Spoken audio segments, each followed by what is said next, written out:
Hello and welcome. दोस्तों उम्मीद है कि आप सब अच्छे होंगे। वी मेकर में आप लोगों का फिर से खैर मकदम है। दोस्तों मैं हूँ वानी फैज़ान और मैं आपके लिए इस वीडियो में लेकर आया हूँ जनरल इंग्लिश बीजी 5th सेमेस्टर इम्पोर्टेंट क्वेश्चंस। जो मॉड्यूल सेकंड मैंने पहले वीडियो में मैंने important questions from module first discuss किए। अब मैं यहाँ पर मॉड्यूल सेकंड के क्वेश्चन डिस्कस करूँगा। जो मॉड्यूल सेकंड है उसमें आपकी 4 पॉइंट्स है। तो पहली पॉइंट है एमिली डिकिंसन की सक्सेस इज़ काउंटेड स्वीटेस्ट, और इसी की दूसरी पॉइंट है because I could not sit off a test, और थर्ड पोएम है एवरीन रिच की ऑन जेनिफर टाइगर्स, और फोर्थ पोएम है पैब्लो नेटो की of earth wait for me. ठीक है, तो ये सेक्शन थोड़ा सा बिट इजी है पहले सेक्शन से। ठीक है, तो अगर आप लोगों ने अभी वो पहला पार्ट नहीं देखा तो उस वीडियो के लिए इस वीडियो के डिस्क्रिप्शन बॉक्स में दी गई है। तो स्टार्ट करते हैं हम मॉड्यूल सेकंड। ठीक है, मॉड्यूल सेकंड की इंपॉर्टेंट क्वेश्चन मैंने यहाँ पर लिए है। तो 80% चांसेस है कि यही क्वेश्चन रहेंगे आपके एग्जाम। इनमें कुछ क्वेश्चन आपके एग्जाम में जरूर आएंगे, और ये यहाँ पे मैं आपको लास्ट में ट्रिक्स एंड टिप्स भी बता दूंगा कि आप कैसे इस सिलेबस को करोगे और इस एग्ज़ाम को आसानी से पास करोगे। ठीक है, हाँ, तो पहला जो क्वेश्चन है मैं क्वेश्चन बता दूंगा, और इसके साथ साथ जितना हो सके मैं उनको एक्सप्लेन भी करने की कोशिश करूँगा, ताकि अगर आप लोगों ने अच्छे से पढ़ा हो या आप लोगों ने कुछ भी नहीं पढ़ा हो, ठीक है, आप लोगों को टाइम नहीं मिला हो, ठीक है, क्योंकि आपको डर है कि सिलेबस वास्ट, या इसी वजह से आप लोगों ने कुछ नहीं पढ़ा हो, या बाय अदर मीन्स आप बिज़ी रहे हो, आपको फुर्सत नहीं मिली प्रिपरेशन की। तो इस अगर आप लोगों ने ये वीडियो देखा है, ठीक है, तो आपको मैं यहाँ पर एक क्विक रिवीजन भी कराऊँगा। ठीक है, हाँ, तो first question, right down the summary of the poem success is counted sweetest in your own words. जो आपको लिखना है समरी किसकी सक्सेस इज काउंटेड स्वीटेस्ट, जो किसने लिखी है, शाबाश, ये तो याद रहना चाहिए कि ये पोएम किसने लिखी है, कि किस पोएट ने लिखी है। ये लिखी है एमिली डिकिंसन, ये अमेरिकी पोएट इसने लिखी है। तो इसमें कहती है कि हर एक, अगर हम इसकी शॉर्ट समरी डिस्कस करेंगे, इसलिए कि यहाँ पर कहती हैं कि जो सक्सेस है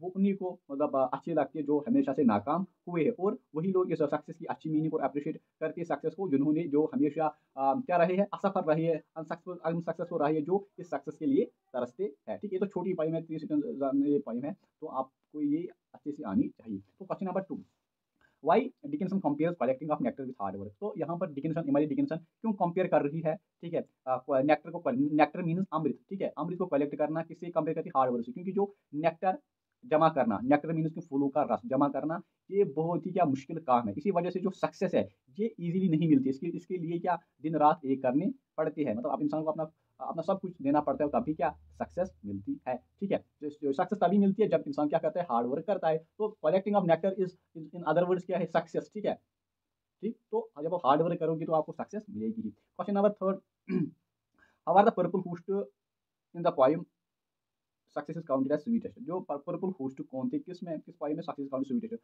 पर्पल होस्ट वो फौजी थे, वो सोल्जर थे जिन्होंने जंग जीता हो, जो विक्टोरियस आर्मी थी, उनको उनको यहाँ पर क्या खिताब दिया गया है, purple host. Question number 4, write down the examples through which Dickinson tries to understand the true meaning of success. आपको एग्जाम्पल मेंशन कीजिए जो एमिली डिकिंसन ने अपनी पोएम सक्सेस काउंटेड स्वीटेस्ट में दी, हमें क्या समझाने के लिए, सक्सेस को समझाने के लिए। ठीक है, तो उसने ये पहली कहती है कि ये देखिए मतलब कैसे ये होनी बीज नेक्टर जमा करती है, बूंद बूंद बूंद बूंद जमा करती है। तो फिर यही तो इन्हीं को पता होता है कि सक्सेस क्या होती है, और वो इंसान अप्रिशिएट करता है सक्सेस को। ठीक है, जो जो हमेशा नाकाम रहा हो, जिसने कभी सक्सेस का सामना ना किया हो, जो कभी हमेशा असफल रहा, और सोल्जर्स की मिसाल देता है, वो तरसते हैं। ठीक है, वो मरते हैं किसके लिए, जीत या सक्सेस पाने के लिए। ठीक है, question number 5, how does the defeated warrior feel. जो ये भी इसी पॉइंट से लिया गया, सक्सेस काउंटेड स्वीटेस्ट, जो डिफीटेड वेरियर है, जो डिफीटेड फौजी है, सिपाही है, वो इस शिकस्त को कैसे फील करता है, क्योंकि वो तरसता है किसके लिए, शाबाश, मतलब उसको वो जो वो जीत के गाने गाती है, वो पर्पल को उसको बर्दाश्त नहीं होती, वो तरसता है कि काश मुझे भी क्या सक्सेस, मैंने खून बहाया बट मुझे सक्सेस नहीं मिला, काश मुझे भी सक्सेस नसीब में होती। डिस्कस क्वेश्चन सीखे, discuss the theme of the point because I could not stop at death. तो आपको because I could not stop at death, Emily Dickinson ने किसी थीम आपको डिस्कस करने की थीम ये बनती है कि इंसान को मरना है, इंसान को मरना है। अगर इंसान मतलब कितना भी अपनी ज़िंदगी में मसरूफ़ है, उसको उसको एक ना एक दिन मौत का मज़ा लेना है, और जो मौत के बाद असली ज़िंदगी शुरू होती है, इमॉर्टल लाइफ़ शुरू होती है। मतलब ये जो दुनिया है, इसमें कोई 100 साल भी जिए, 200 साल भी जिए, 10 साल भी जिए, या 2 दिन ही जिए, ठीक है। बट ये जो दुनिया है ये बहुत ज़्यादा छोटी है, ये क्या है, ये इल्यूजन, ये धोखा है। बट जो रियल लाइफ़ है वो रियल लाइफ़ क्या है, ठीक है, मरने के बाद। Question number 7, why could not speak a stop for death. हाँ, जो स्पीकर है, डिक्टेशन क्यों कहती हैं कि आई could not stop at death, वो क्यों मरने के लिए तैयार नहीं है, या उसको मरने का ख्याल नहीं है, क्योंकि वो अपनी ज़िंदगी में मस्त थी, वो जवान थी। ठीक है, वो अपनी मटेरियलिस्टिक वर्ल्ड में क्या मस्त थी, अपनी अपनी मौज मस्ती में वो गुम थी। उसको नहीं ख्याल था कि मैं अभी मरने वाली, ना उसने कभी मरने के बारे में सोचा था। वो question number 8, what is the speaker attitude about the right in the first 3 sentences in the poem because I could not stop at death. जो because I could not stop at death जो poem है, ठीक है, तो इसके पहले 3 sentence इसी personify करके डेथ को, यहाँ पर क्या पॉइंट है, डिकिंसन यहाँ पर इस डेथ को पर्सोनिफाई करती है काइंड जेंटलमैन, कहता है कि वो मेरे लिए गाड़ी लाता है, कैरेज लाता है, वो मुझे बिठाता है, ठीक है, मैं उसके साथ कंफर्टेबली फील करती हूँ, ठीक। तो यही तीन सिटाज वो कंफर्टेबल होती है किसके साथ, डेथ के, मतलब जो डेथ है वो इसके साथ मतलब काइंडली पेश आता है, पोलाइटली पेश आता है। Question number 9, what is the role of immortality in the poem because I could not stop. जो इमॉर्टलिटी मींस की जब मतलब वो लाइफ जो कभी खत्म नहीं होती है, मतलब जो अगर हम डेथ को अपोजिट में देखेंगे ना, मतलब डेथ का एनवायरमेंट बनता है इमॉर्टल, ठीक है। तो इमॉर्टल का काम क्या था इस पॉइंट, किस पॉइंट में, because I could not stop मैंने बोला कि पहले जब इसके पास ये मौत आती है, मतलब इसके साथ किसके साथ आती है, इसके डिकिंसन के पास इमॉर्टलिटी के साथ, क्योंकि इसका यहाँ पर ये सिंबलाइज करता है कि जो जिंदगी है वो, जो असली जिंदगी है वो मौत के बाद है, क्योंकि जो मौत है वो ट्रांजिशन पीरियड है, ठीक है, ट्रांजिशन पीरियड है, क्योंकि आप इस दुनिया में हो, फिर आपको मौत ही ले जाएगा कहाँ पर, कहाँ पर ले जाएगा, इमॉर्टलिटी में। तो वो मतलब जो मतलब अगर जब इंसान मरेगा तभी वो कब्र में जाएगा, ठीक है। तो कब्र में इसकी क्या असली जिंदगी, इमॉर्टल जिंदगी जो कभी खत्म नहीं होगी, क्या यानी कि इंसान फिर कभी नहीं मरेगा, ठीक है। Question number 10, critically analyse the poem because I could not stop eight. यहाँ पर भी इस आपको मतलब क्रिटिकली एनालाइज क्या करना है कि यहाँ पर इसकी थीम लिखनी है या फिर थोड़ी सी इसकी समरी लिखनी है, किसकी, because I could not stop at, की समरी थोड़ी सी यहाँ पर लिखनी है अपनी वर्ड्स में। Question number 11, what are some figures of speech used in the poem because I could not stop at. तो इमरी डिकिंसन की पोएम है because I could not stop at, इसमें जो फिगर ऑफ स्पीच है, मतलब इसमें personification use हुए, इसमें हाइपरबोल यूज हुआ है, इसमें मेटाफर्स यूज हुए, इसमें क्या जैक्स्टापोज यूज हुए, तो ये आपको यहाँ पर लिखना है, ठीक है। ओके, हाँ, इसमें एक इंपॉर्टेंट यूज हुआ है, ठीक, क्या बोलते थे, फिगर ऑफ स्पीच, वो है पर्सोनिफिकेशन, क्योंकि यहाँ पर डेथ को कंपेयर करती है इंसान के और इमॉर्टलिटी को भी, ठीक है। वो यहाँ पर बहुत सारे आपको मेटाफर्स भी मिलेंगे, इसमें आपको यहाँ पर पैराडॉक्स भी मिलेंगे, ठीक है। Okay, question number 12, what does the carriage represent in because I could not stop at death, why is it headed for are the riders, what is the meant by the things the carriage passes. देखो यहाँ पर carriage है ना, carriage मैंने आपको पाई में बोला कि कैरेज वहाँ पर जो गाड़ी है वो रिप्रेजेंट कर रही है ताबूत, ठीक है। तो कैरेज यहाँ पर क्या कर रही है, रिप्रेजेंट ताबूत, ठीक है, या कॉफी जिसको अंग्रेजी में कहती है। वाई इज इट, ये कहाँ पर जा रहा था, कब्र तक, ठीक है, ग्रेव तक जा रहा था, ठीक। हु आर द राइडर्स कौन है, राइडर्स है इमॉर्टलिटी और डेथ, और यही वाइटस। What is the meant by the things, what is the meant by the things that are carriage passes. तो कौन कहाँ कहाँ से ये कैरेज गुजरा रहा था, पहले ये स्कूल से गुजरा फिर खेतों से गुजरा, फिर ये क्या सनसेट से गुजरा, ठीक है। Question number 13, what does speaker said when she saw the grave. तो स्पीकर ने या इमरी डिकिंसन ने क्या कहा जब उसने क्या खबर देखी, जब उसने खबर देखी, वो कह रही कि जब मैंने खबर देखी तो मुझे वो था क्या, वो एक गड्ढा सा लगा, ठीक है, एक डिश सा लगा, एक होल सा लगा, और उसमें अंधेरी थी और वो क्या दसा चला जा रहा था, मतलब कि वो जमीन में दबा हुआ था, ठीक है। मतलब उसने या उसने जब उसने खबर देखी पहली पहली दफा, वो खूब ज्यादा होगी इसका खुलिया देखकर, ठीक है। Describe question number 14, describe the contrast between on Jennifer and her creation the tigers. ये ऑन जेनिफर टाइगर से लिया गया है, क्वेश्चन इंपॉर्टेंट क्वेश्चन बनने वाला है, ठीक है।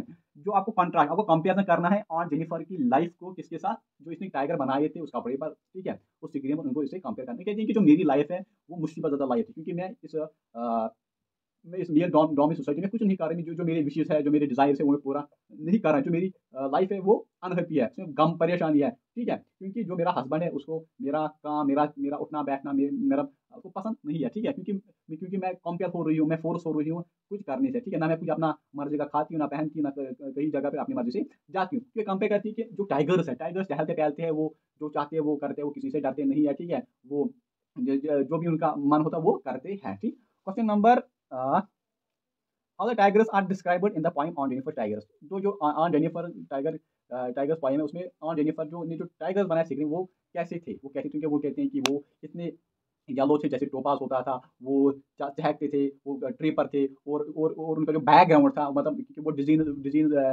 Of the green green world mean, वो जंगलों में रहते थे, वो अगर वो मतलब इन आदमियों से नहीं डरते थे, या मतलब हंटर से नहीं डरते थे, मतलब वो चुवार थे, ठीक है, मतलब वो चालाक थे, होशियार थे, जो, ठीक है। तो ऐसी इनको इसने यहाँ पर डिस्क्राइब किया है। Question number 18, what kind of married life did Aunt Jennifer, on Jennifer किस तरह की मैरिड लाइफ गुजार रही थी। हमें पता है कि जो आंट जेनिफर थी वो अनहैप्पी थी अपनी मैरिड लाइफ में, वो कंपेल थी, वो सब्जुकेट थी किसके अंदर, अपने हस्बैंड के अंदर, ठीक है। व्हाट मतलब अनहैप्पी मैरिड लाइफ को गुजारती थी, ठीक है। Question number 19, what will happen to Aunt Jennifer Tiger when she is dead. तो ऑन जेनिफर की टाइगर उसको क्या होगा जब कौन कौन मर जाएगी, ऑन जेनिफर मर जाएगी। तो इसका जवाब है कि उसके जो टाइगर्स है वो फिर भी जिंदा इमॉर्टल रहेंगे, वो फिर भी कूदेंगे, चलेंगे, कूदेंगे, दौड़ेंगे, ठीक है, जंगलों में, ठीक है, वो भी पेड़ों पे चलेंगे, चढ़ेंगे, एटसेट्रा एटसेट्रा, मतलब वो मरेंगे नहीं। वो जो एक्टिविटीज पहले करते थे ऑन जेनिफर के मरने से पहले, वही वो ऑन जेनिफर के मरने के बाद करेंगे, ठीक है।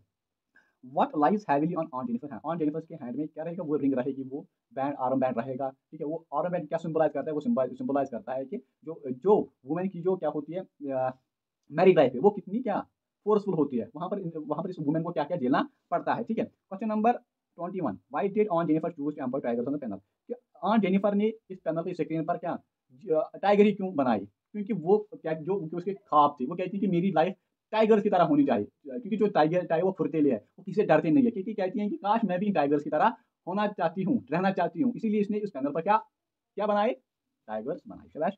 Question number 22, why does the point evoke the sun and the earth in the point of earth wait for me. देखो इंपॉर्टेंट क्वेश्चन है कि ये क्वेश्चन किस पॉइंट से लिया गया है, ओह अर्थ वेट फॉर मी, जो किसने लिखी है, पेब्लो ने, एक चिलियन पॉइंट था, ठीक है।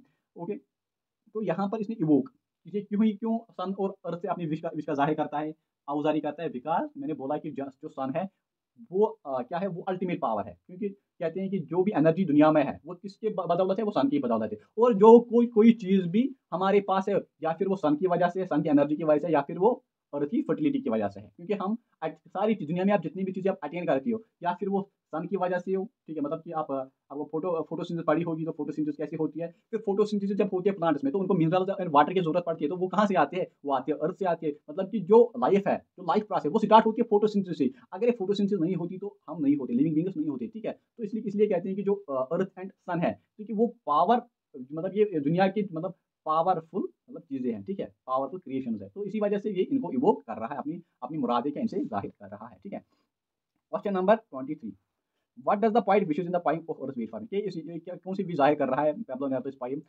मैं किस पाइम में ऑफ अर्थ वेट कह रहा है कि जो इंसानों ने नेचर से बेताल्लुकी की डिसोसिएट हुए हैं, तो मैं चाहता हूँ कि फिर से वो इस नेचर की कदर करें, नेचर अब वो नेचर से एसोसिएट हो, और इन मटेरियल मैकेनाइजेशन को पीछे छोड़े, ठीक है, क्योंकि इसे हमारे हमारे रिलेशन, हमारे ब्रदरहुड, हमारा वर्ल्ड, हमारा वो सोसाइटी खराब हुई है। Question number 24, why did the man disassociate themselves from the nature, क्यों क्यों लोगों ने, क्यों इंसानों ने अपने आप को दूर किया, सेपरेट किया किसी अपने आप को अपनी लाइफ से, नेचर से, because of the technology, because of the mixture of cultures, ठीक है, because of the intermingling of cultures, इसी वजह से जो इंसान है ये नेचर से दूर होता जा रहा है। Question number 25, why did the point insist that human kind must establish a continuity with other nature elements, क्यों ये चाहता है पॉइंट, इस पॉइंट में चाहता है, क्यों इंसानों को चाहिए कि वो फिर से इस नेचर में रहे, ठीक है, क्योंकि मैंने पहले डिस्कस किया, क्योंकि जो भी है वो नेचर में है, नेचर में पीस है, नेचर नेचर में ट्रैंक्विलिटी है, नेचर में सुकून है, इसीलिए चाहता है कि हम फिर से वो क्या नेचर में अपने नेचर की एलिमेंट्स को अप्रिशिएट करें, यानी कि इसका ये दूसरा कहना है कि हम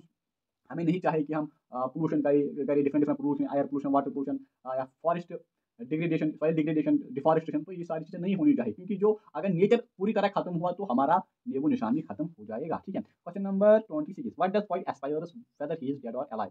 हाँ, ये पॉइंट पेब्लो नेरुतो की क्या, पेब्लो नेरुतो कौन सी ख्वाहिश इस पॉइम और वेफर में जाहिर करता है कि क्या था, अगर मैं मर जाऊँ या जिंदा रह जाऊँ, फिर भी मेरा ताल्लुक रहना चाहिए किसके साथ, क्या मतलब मैं एक पत्थर बनना चाहता हूँ, चाहे वो प्योर स्टोन हो या ब्लैक स्टोन, यानी कि वो मामूली सी पत्थर हो या कीमती पत्थर हो, बट मेरा जो बॉन्ड किसके साथ है, नेचर के साथ है, वो छीनना नहीं चाहिए, मैं नेचर से दूर नहीं होना चाहता हूँ, ठीक है, ना मार के ना जी के, ठीक है। Question number 27, discuss the use of images and the metaphors in the point of earth platform, आपके इसके में जो इमेजेस यूज है, मेटाफोर्स यूज है किस पॉइंट में और अर्थ प्लेटफॉर्म में, तो आपको डिस्कस करने हैं। Question number 28, what does the point wants from the earth in the point of earth platform, ये कहता है कि कौन सी प्रे करता है, ठीक है, कौन सी दुआ मांगता है, कौन सी भी जाहिर करता है पॉइंट अर्थ से, किस पॉइंट में, और अर्थ वेट फॉर मी, ये कहता है कि जो पीसनेस थी, जो खामोशी थी, ठीक है, वो लौटा दे, वो लौटा दे, जो हमारे समाज में जो भाईचारा था वो लौटा दे, क्योंकि हमने वो खोया, हम एक दूसरे को आप जानते ही नहीं है, हमारे दिल क्या सख्त हुए हैं, इस हमारे दिलों को क्या सॉफ्ट करो, ठीक है, हमारे दिलों को